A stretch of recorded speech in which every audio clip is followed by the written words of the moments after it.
lagapak na lagapak po. Ngayon po ang pinaka-reflective, no?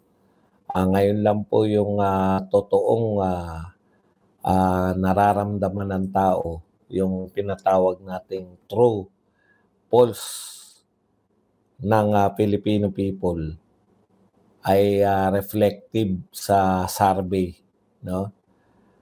Ito pong Pulse Asia survey, grabe po. Ito po yung pinaka-reflection ng galit ng mga tao. Ang layo na po, umalagwa. Habang si BP Sara po, pataas ng pataas yung approval and trust rating. Ito naman pong tatlong kumag, pinangungunahan po ni BBM, ni Chis Escudero at ni Martin, ay pasemplang po, no? Sinusukan na po sila ng mamamayang Pilipino.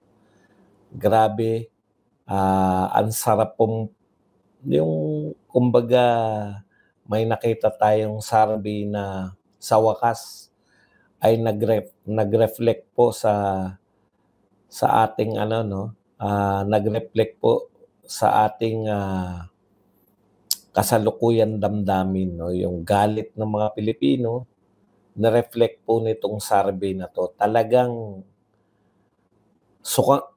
kumbaga isinuka po, no, itong BBM administration at inangat po ng gusto tong si BP Sara.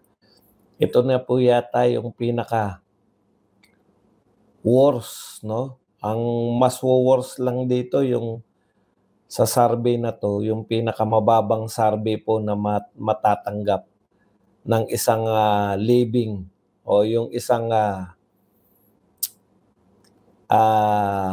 kasalukuyang namumunong Pangulo, yung kay Gloria, no? O halos pareho na sila. Negative na po to. Buti nga, mababait talaga itong media kay BBM, pero kung ang reporting po niyan, i-menos nyo po, naku, negative po ang net trust rating at negative po ang net approval rating ng Pangulo ng Pilipinas. Nagugulat na naman kayo sa mga oras ng ating no?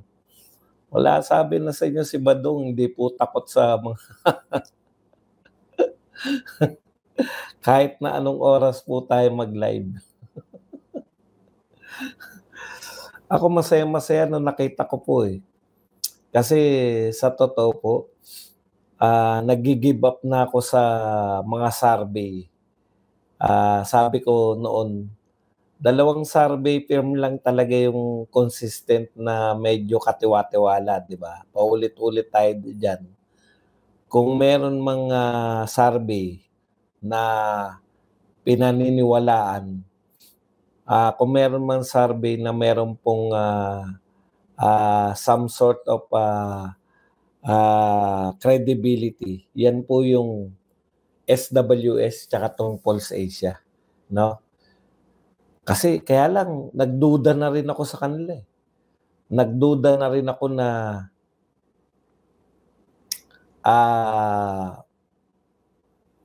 hindi na rin sila credible dito po sa senatorial survey.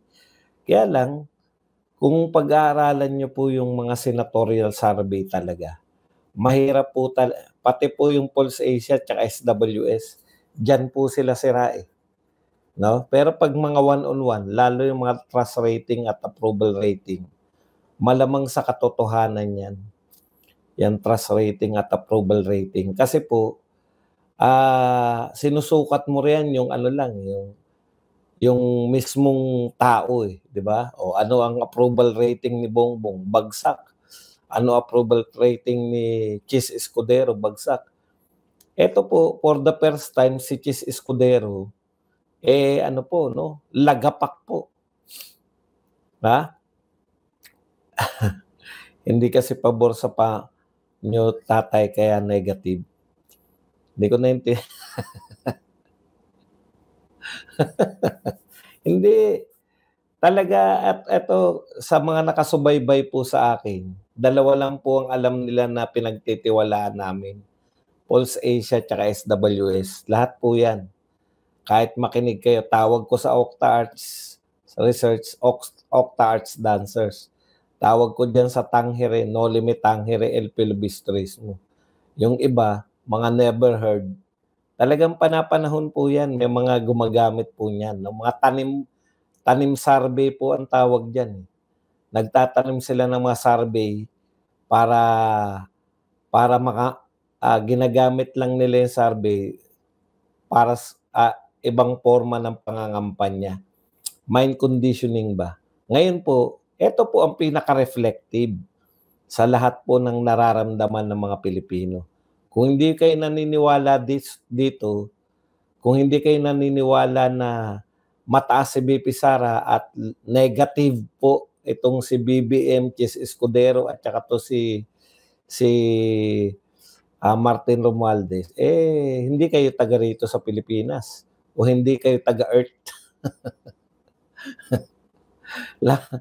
lahat po ng kakausapin ninyo, alam po yan. Kaya nga po yung mga BBM supporters, nagkasya na lang po sila sa katwiran na, di bali na, presidente pa rin naman si BBM. Nakakulong pa rin naman ang tatay nyo. Yun na lang po yung masasabi nila. Kasi sa totoo lang, sinusukan ng mamamayang Pilipino itong administrasyon na ito. Okay. Kaya talagang ganyan ang buhay. Kaya lang nakakatuwa, no? Alam mo yung sunod-sunod ka ng paninira, sinunod-sunod ka ng atake, no? Na kung sa totoong buhay po, kung hindi po tong administrasyon na to, tatawanan lang po yan eh. Yung mga kaso nila kay Tatay Digong, kaso nila kay BP Sara, lahat ng paninira nila sa mga vloggers, ikinakaso nila kay Roque, kay Maharlika, ikinakaso nila kay Cardema at kay Lambino. Sa normal na buhay po, hindi po yan, ito kasing ewan po, pinaka tong gobyerno na to. Tapos, ito po, si ano naman, totoo naman, no? Alangan na mawala kang fax. Kaya lang yung fax ninyo, hindi naman po kakaso-kaso. Maganda to, magkukwentuhan lang tayo. Ito po, si Amy Marcos. Marami pong mga Duterte supporters nagtataka, bakit ba sinuportahan ni BP Inday yan? Ngayon po, nakikita po natin, no? Akala natin, mangga nga ang tawag natin dyan, no? Akala natin na gagamitin lang uli si BP Sara. Totoo naman yun. Naniniwala naman tayo ron. Ang mga politiko naman, panay mga manggagamit yan. Diba? Pati mga Duterte, manggagamit. Pati si Sara Duterte, manggagamit. Pero pwede kanyang gamitin para mapaganda yung Pilipinas. Diba? Hindi for personal. Ganun naman lahat eh. Nagagamitan lahat. Pero iba po yung sa Duterte. Nanggagamit yung mga Duterte para gumanda yung Pilipinas. Gagamitin niya yung mga supporters.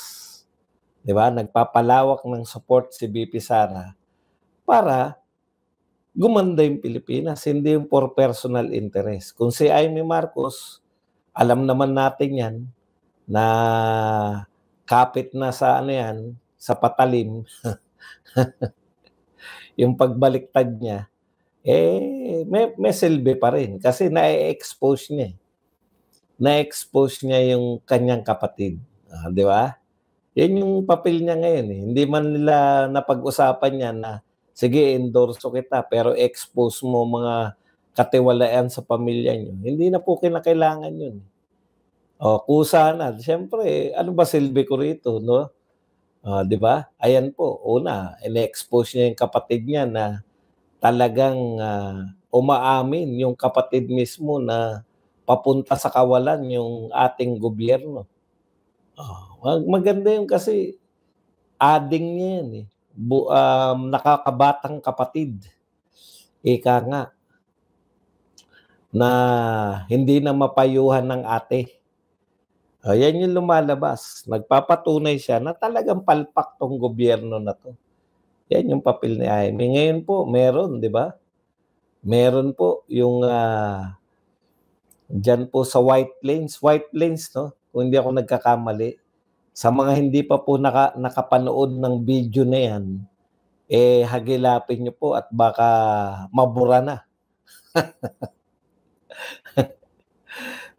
Oy, huwag kang mag-flooding, Eagle. Maganda yung sinasabi mo, pero wag mag-flooding. Hindi lang naman ikaw ang audience, siyempre maraming gustong mag-comment. Wag mag-flood. Okay. Anong meron sa White Plains? Naku po, yun na nga, 'no? Kinukuwento ni Jaime, ha?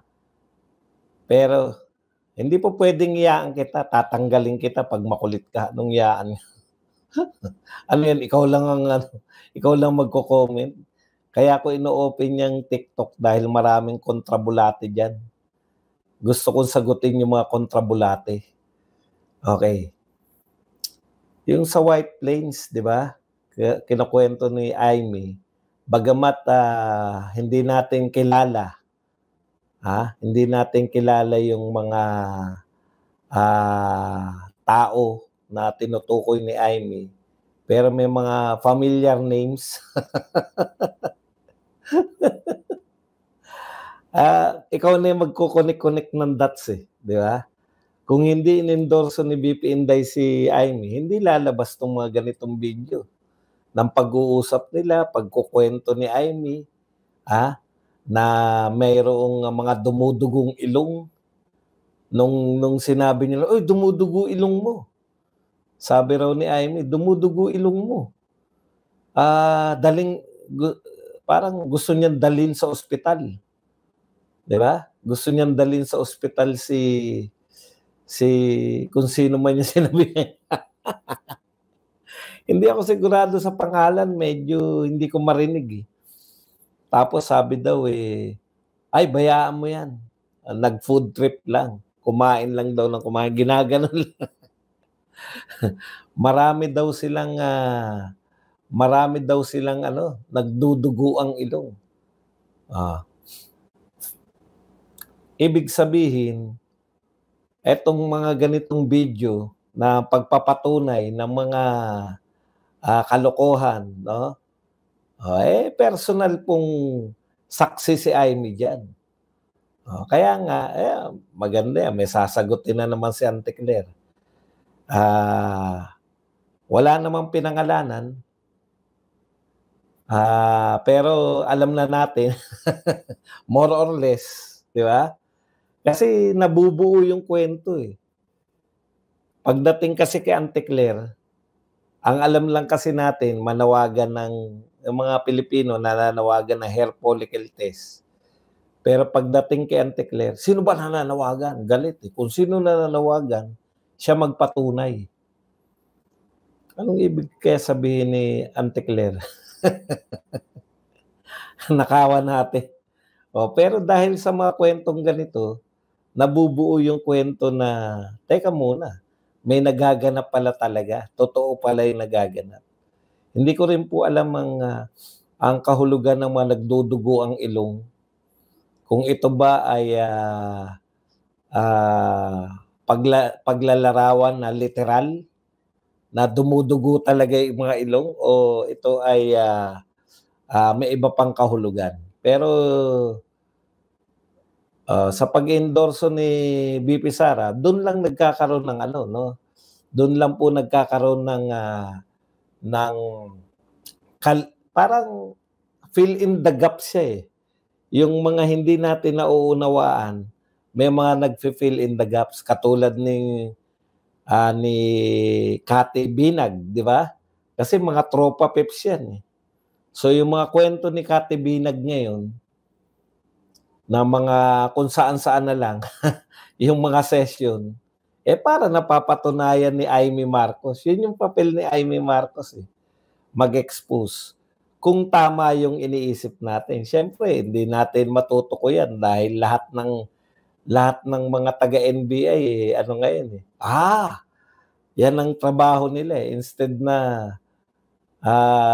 kriminal, mga vloggers yung binabantayan. Ilan na ba nakasuhan nila ng mga pro-Duterte personality? Kahapon lang po 4, no? O kahapon o nung isang araw, no? Nariyan si Roque at saka si Maharlika. Tapos si Cardema at saka si Lambino na kandidato natin. Kandidato pa natin. Doon po ang bibilis po nila, no? Ang bilis. Kailan lang po lumabas si ano na nga, Pebbles Talakera, kailan lang po lumabas na nagsabi ng kanyang mga hearsay.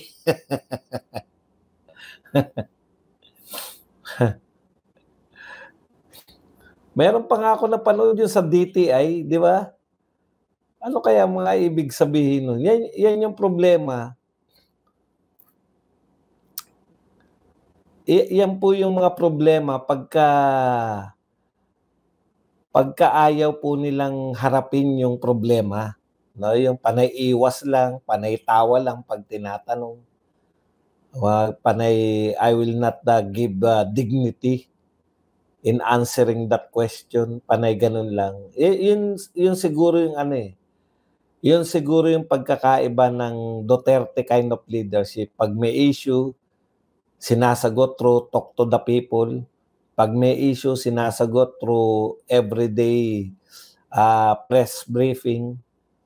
Ito yung press briefing ni Antecler, ano lang anti-Duterte lang. Tanungin mo sa ibang bagay, ay si Toby Chanco na lang po yan. Tanungin mo sa ekonomiya, ay si ganun na lang po sasagot yan. Tanungin mo kung wala di ba? Okay. Ngayon, pag tinanong nyo si Antecler, siyempre may magtatanong yan. Baka ngayon palagpasin nila Huwebes Santo at Biyernes Santo. Malamang sa Lunes na maitanong yan kung mag-press con si Antecler. Pag sa Lunes may nagtanong kay Antecler na sino po yung mga tinutukoy ni Amy sa kinukwento niya na dumudugo yung ilong at instead na magpa-ospital, nag-food trip lang. Sasabihin lang niya ni Antecler, kung sino po ang mayroong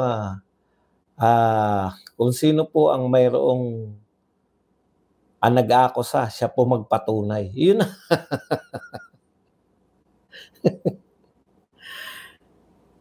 Yun, testimonya na nga yan ni Amy, di ba? Hindi po pwede po kasi po yung pagpapatunay po, anong ibig mo sabihin na yung nasaksihan mo na? Ang ibig po kasi sabihin ng saksi, naroon ka Yung kinukwento mo, nasaksihan mo, naroon ka. Unlike kay Pebbles, kinukwento niya lang na yung video, pinalabas nila una dyan sa ganun, na wala naman siya ron. Ito po, naroon si Amy.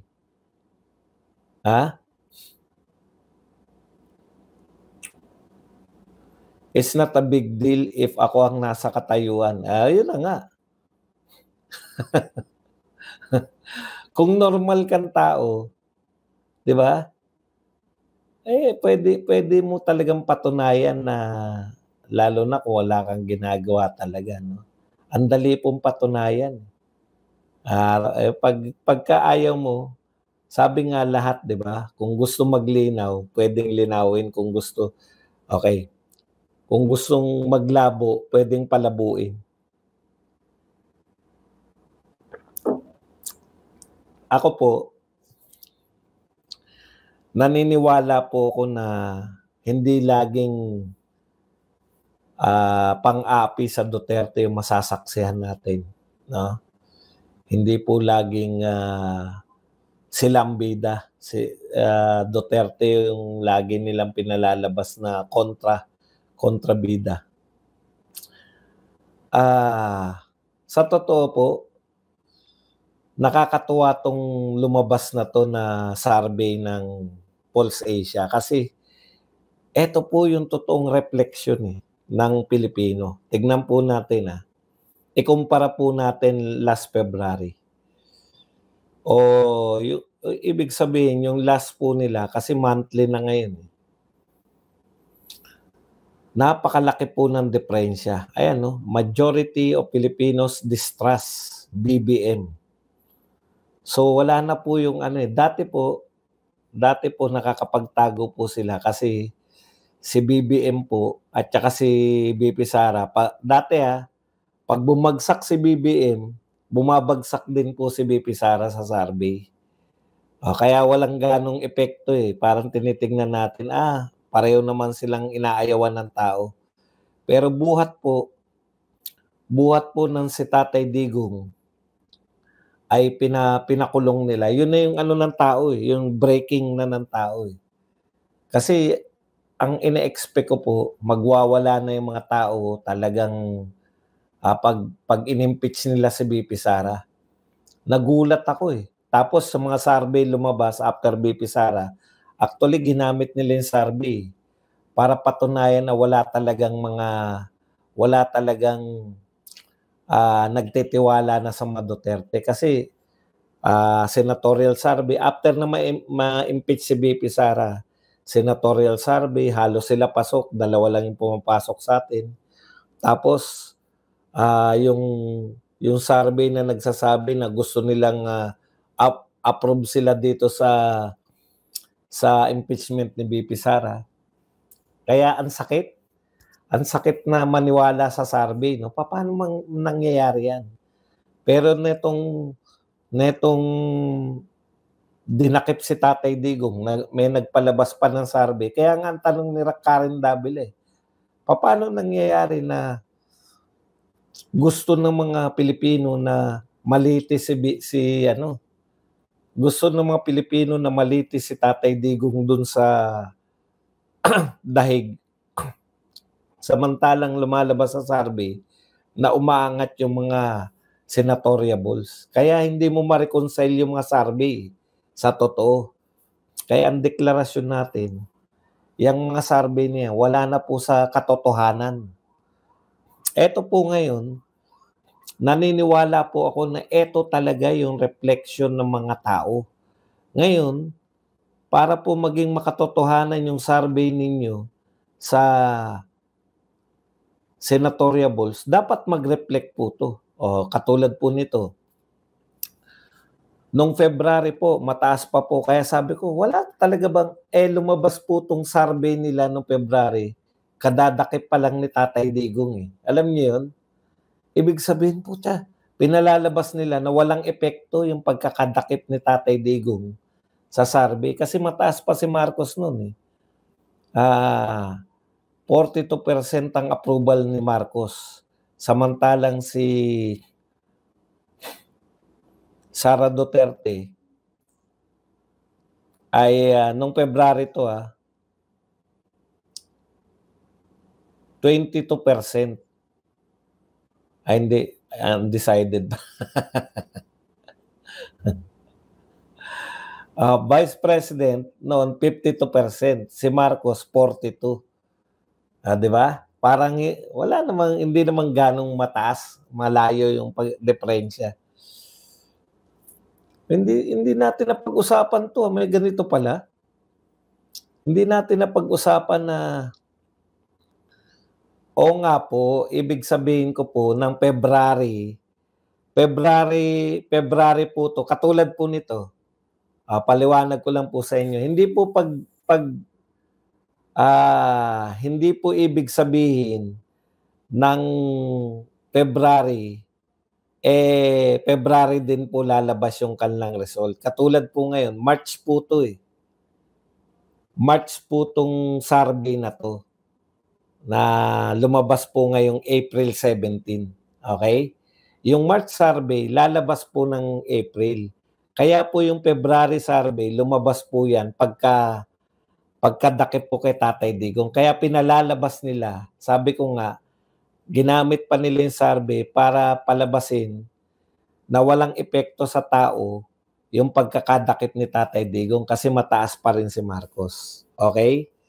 Hindi po ibig sabihin, kumbaga, ito hindi ko nakita to na mataas pala si BP Sara kay Marcos. Ito pong survey na to nung February, tinago po nila to. Di ba hindi natin napagbunyi ito? O nakalimutan ko lang. Ito, natalakay natin to, yung semplang si Marcos, di ba? Pulse, o kaya consistent yung Pulse Asia na pababa si Marcos, paakyat si BP Sara. Anyways, ganun po yan. Kaya po ito, March po ito naganap. Nung nadakip na po si Tatay Digong, tsaka po nung sinarvey nila, after madakip si Tatay Digong, sesemplang na talaga si Marcos. Kasi galit na mga tao eh. Okay. Yan po, 42% naging 25%. 25% na lang po ang approval ni President Marcos. Samantalang si BP Sara po, from 52, mataas na nga, naging 59% pa. Lalo pa pong tumaas nung ngayon. 59%. Actually, si BP Sara lang po ang nakakuha ng majority. Ibig sabihin, dito sa latest survey na to, si BP Sara lang po ang pinaniniwalaan ng mayorya ng Pilipino. Approve sa mayorya. Okay, Senate President, eto po, for the first time, talagang semplang na po si Senate President.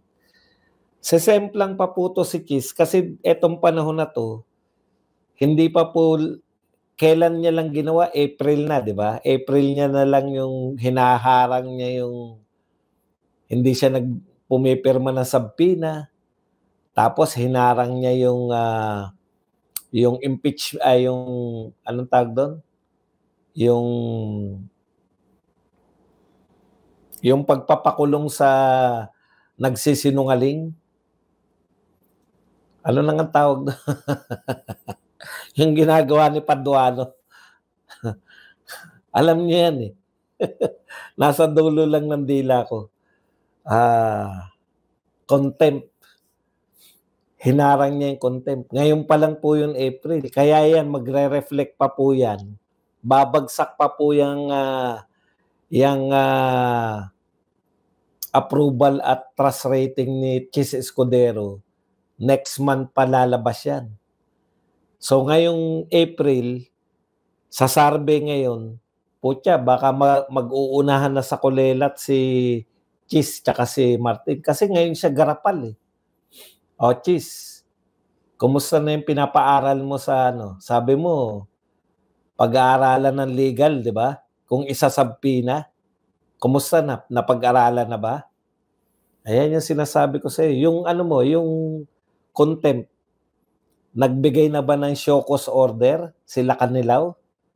Yan po taktika yan ni Chis Escudero. Palayain mo na sila Kanilaw. Makakalimutan na ng tao sa dami nangyayari. Hindi po na makakalimutan yung ginawa mo. Niligtas mo yung nagsisinungaling sa Senado. Niligtas mo sa contempt. Alam niyo po, kaya po kinukontempt ang tao pag nahuhuli ng mga senador na nagsisinungaling. Ano yun? Nahuli nyo nagsisinungaling tapos ikaw sinungaling ka. Isusumbong ka namin kay Chis. Ganun po ba? Dapat? Tama po yung ginawa nila na kinontempt. Tama yung move ni Bato na kinontempt sila Kanilaw. Tama rin po yung ruling ng chairman na i-contempt kasi nagsisinungaling eh. Ang mali po, hindi sinuportahan ni Chis. Ang sinuportahan ni Chis, yung bumabasto sa Senado. Okay.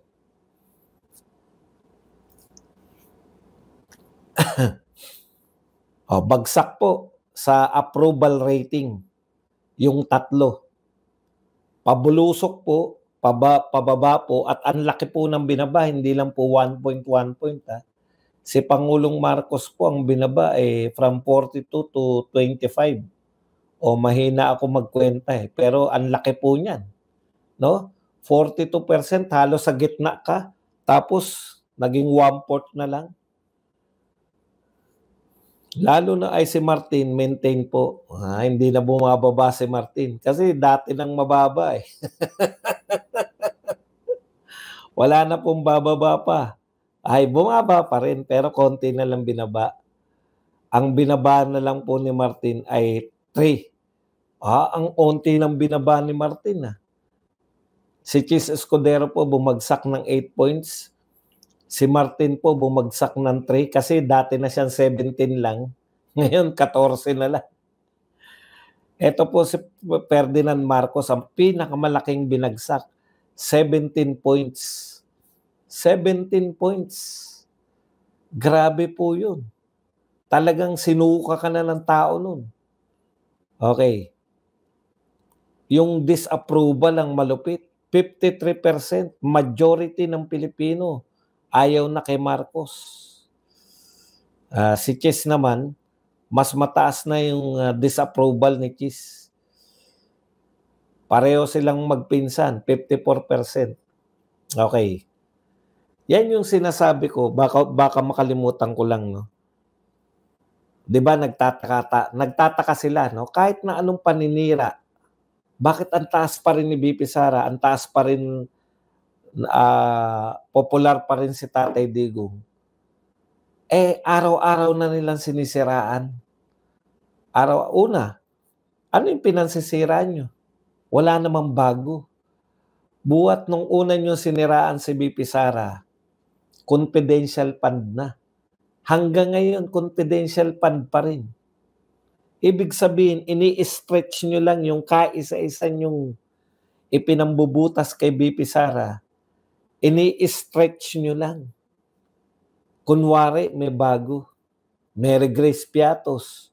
Ngayon naman, may bago pa, mga pangalan. Yun pa rin yun. Confidential fund pa rin yun. Alam nyo po, una yun, di ba? Paulit-ulit lang. No? Paulit-ulit lang yung mga sinasabi nyo. Pati nga yung sinasabi nyo, bakit hindi magpaliwanag? Yan po yung sinabi nyo bago nyo sampahan ng impeachment. Ngayon, kinasuhan nyo na, sinasabi nyo pa rin, bakit hindi niya ipaliwanag yan? Kinasuhan nyo na, bakit ipapaliwanag pa sa inyo? Tignan nyo yung logic nyo. Hindi kasi siya nagpapaliwanag. Bakit daw hindi magpaliwanag? Yung mga, kayo po sa TikTok, mag-ano lang po kayo. Heart-heart lang po kayo ng mag-heart-heart. Dito naman po sa YouTube, baka may pangkape kayo dyan, magpakape na. Madaling araw. Okay, balik po tayo rito. Paulit-ulit lang, di ba? Tignan nyo nga po yan, yung sinasabi nila kay Tatay Digong ngayon. Ano ba yung sinasabi talaga nila? EJK nung mayor pa siya, EJK nung presidente pa siya. Di ba? Tapos na yan. Kaya nga sikat si Tatay Digong dahil sa war on drugs niya. Yung magandang ginawa ni Tatay Digong, pinasasama nyo lang. Una yon, di ba? Paulit-ulit lang Sawa na yung tao dyan sa confidential fund. Kinasuhan nyo na nga. Naghihintay na lang nga kami kung paano kayo mapapahiya Sa totoo lang po,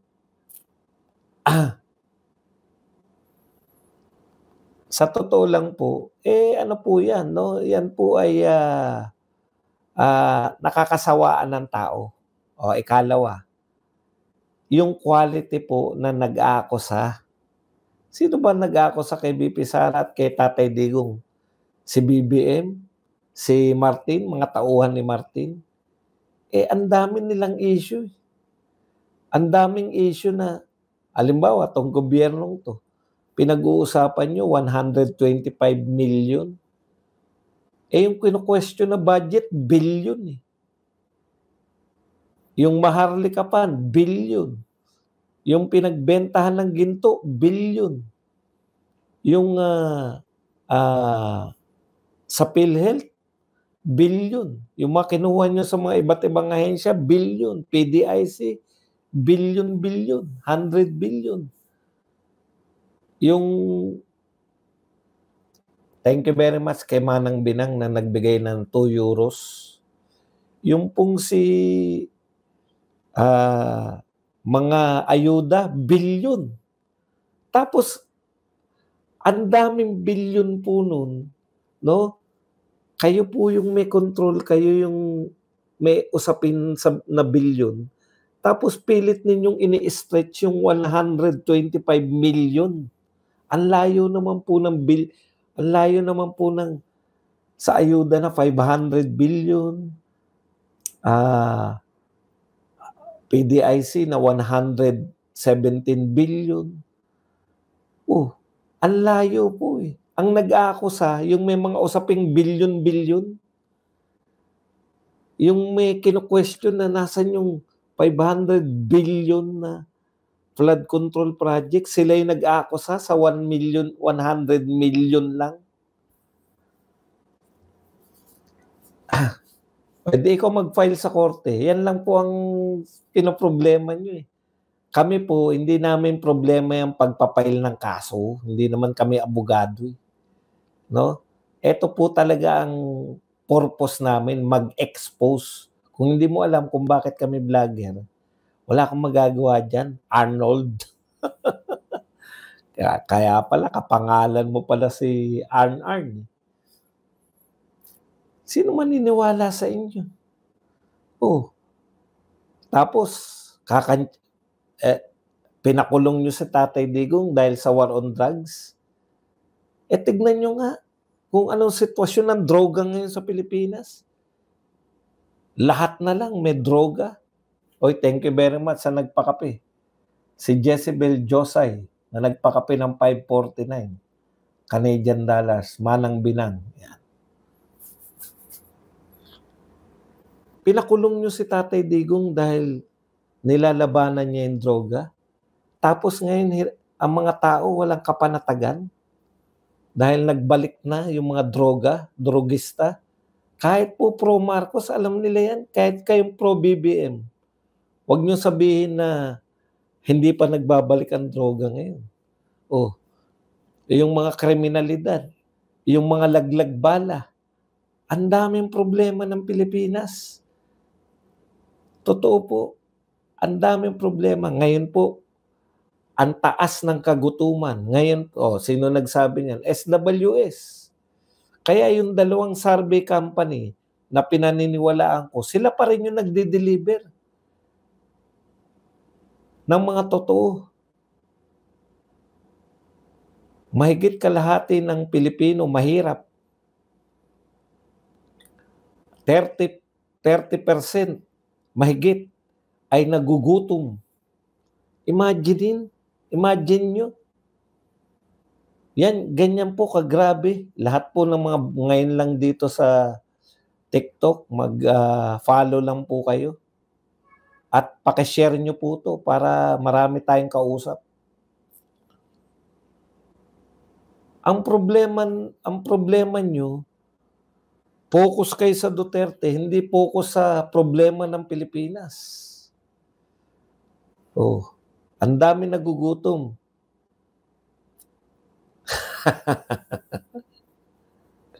Wala tayong magagawa kung yan lang po sasabihin nyo, ngak-ngak lang kami. Yung ngak-ngak namin, epektibo, bagsak sa rating yung amo nyo. Kayo yung ngak-ngak nyo, epektibo ba? Sa totoo lang po, lahat ng reinforcement, paghuhulihin si Duterte, hulihin si Kibuloy, ang dami, sangkatutak. Pero tignan nyo po, pati mga businessman natin umaangal na. Bumalik na yung kidnap for ransom. Marlon Dumasan, Boss Buds, pangkape mo, matutulog na ako, bukas ko na lang pagpapatuloy ang replay. Antok na ako, PDP laban para sa bayang Pilipinas. Thank you very much, Marlon Dumaslan.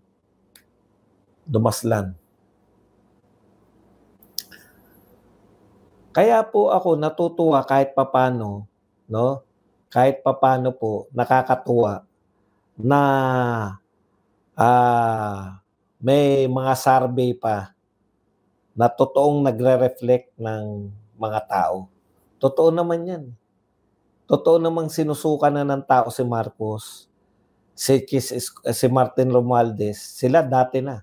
Pero si Chis Escudero, ngayon po, nung nalalantad sa tao na ito pala ay, noon kasi nadadala pa tayo sa galing ng pagsasalita eh. Alam nyo na ngayon kung bakit nakadagit eh, no? Nadadala pa tayo sa tamis ng dila.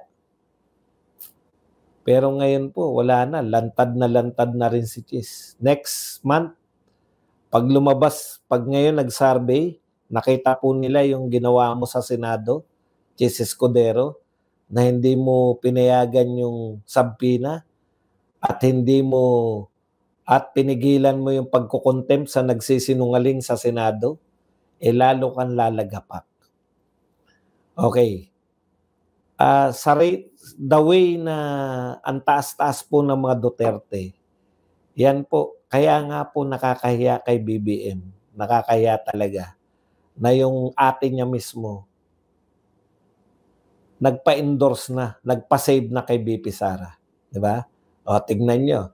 Nilaglag nyo talaga yan si Amy. Kayong mga loyalista, matagal nyo na nilalaglag yan. Talagang yung lahat ng mga loyalist vlogger, siguro hindi naman ako nakikinig sa kanila. Malamang nilalaglag nyo na si Amy noon pa. Pag nanalo si Amy, isa lang talaga ibig sabihin yan. Kayang-kayang magpanalo ni... pero nakakahiya na yun eh. Yung umalis lang, yung pangyayari na yung slate mo, yung kasama dun sa alyansa, first time po naganap yan na yung pro-admin slate ay nagpa-endorso sa leader ng oposisyon. First time po nangyari yan. Hindi po ginawa yan ni Pinoy, hindi po ginawa yan ni Duterte. Ngayon lang po, no, mayroong mga kandidato ang administrasyon na nagpa-endorso sa opposition leader. Yan ang katotohanan. Ganyan na po sinusuka. O, yan po. Kaya itong mga survey na to, alam na to nila Villar. Alam na to ni Amy Marcos. Kung gusto nila makasurvive, bakit na kailangan nila ng Duterte? At yun nga mga kababayan, anong masasabi niyo sa balitang ito? Maaring ihayag ang inyong opinyon at kuro-kuro sa comment section sa ibaba. Huwag din kalimutang mag-like, mag-subscribe at mag-share sa bidyong ito. Maraming salamat sa panonood.